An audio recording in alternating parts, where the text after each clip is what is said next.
Hi అండి, ఇవాళ మనం చేసుకోబోయేది ఫ్రూట్ సలాడ్. దానికి కావాల్సింది నేనైతే ముందుగా మిల్క్ పోసేసుకుంటున్నాను. 1.5 పాల ప్యాకెట్ అయితే పోసేసుకుంటున్నాను.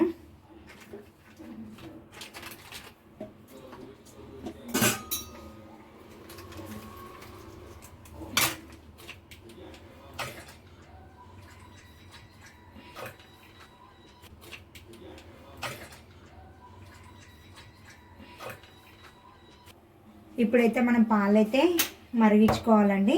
నేను పచ్చి పాలలో అయితే కస్టర్డ్ పౌడర్ అయితే కలిపేసుకుంటున్నాను. నేనైతే ఒక 3 టేబుల్ స్పూన్స్ అయితే వేసుకుంటున్నాను కస్టర్డ్ పౌడరు. పచ్చి పాలలోనే వేసేసుకోవాలండి.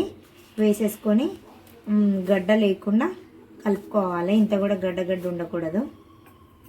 మంచి నేనైతే ఇప్పుడైతే ఇదిగోండి ఇట్లా కలిపేసి పెట్టుకున్నాను కస్టర్డ్ పౌడర్ అయితే. నేనైతే ఫ్రూట్ సలాడ్లో ఏమేమి ఫ్రూట్స్ వేసాను అనేది లాస్ట్కి అయితే చూపిస్తానండి. మనం షుగర్ వేసుకోవాలండి. ఇప్పుడైతే బాగా మిక్స్ చేసుకోవాలి పాలని. అయితే హాఫ్ బాల్ షుగర్ అయితే వేసుకున్నానండి. వేసుకొని కొంచెం ఏమంటారు కలిపేసుకొని ఇప్పుడైతే మనం 3 టేబుల్ స్పూన్ అయితే కస్టర్డ్ పౌడర్ అవుతుంది కదా, ఇదైతే కలిపి పెట్టుకున్నాం. మంచిగా గడ్డలు లేకుండా కలిపి పెట్టుకోవాలండి. మంచిగా ఇదిగోండి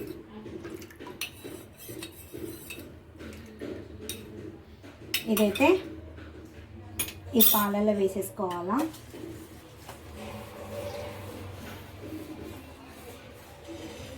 ఇదిగోండి ఇప్పుడు బాగా మరిగించుకోవాలా. కస్టర్డ్ పౌడర్ వేసేసుకున్నాం కదా, కస్టర్డ్ పౌడర్ మిల్క్ వేసుకున్నాం కనుక బాగా మరిగించేసుకోవాలా.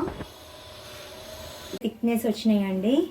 ఇదిగోండి మసిలి థిక్నెస్ అయితే వచ్చినాయి కనుక ఇదైతే స్టవ్ ఆఫ్ చేసుకొని గోరువెచ్చగా అయిన తర్వాత మనం ఫ్రూట్స్ అయితే వేసుకోవాలి. నేనైతే ఆ ఫ్రూట్స్ వేసేటప్పుడు ఏం ఫ్రూట్స్ వేస్తున్నాను చూపిస్తాను మీకు. అయితే పాలైతే ఇవి గోరువెచ్చగా అయిపోయినాయండి. ఇప్పుడైతే మనం ఇక ఫ్రూట్స్ అయితే వేసేసుకుందాం. నేనైతే apple, black grapes, green grapes, అనార్ అయితే వేసేస్తున్నాను.